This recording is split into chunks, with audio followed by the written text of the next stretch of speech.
Баршаңызға сәлем достар, мен сіздерге үй жағдайында әзірленетін айсти сусын ұсынатын боламын.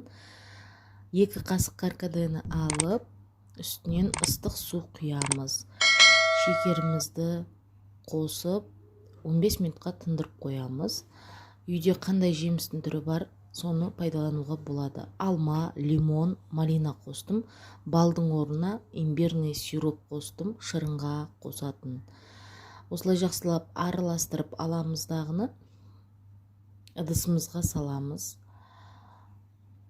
15 минут тұнып тұрған суымызды үстінен құямыз. Мұзға, арнайы суға мята жапырағын қатырып қойып қоямын. Кез келген уақытта қолдануға ыңғайлы. Жаздың күні таптырмайтын сусын, өте салқын, дәмі деген керемет болып шығады. Ас болсын баршаңызға.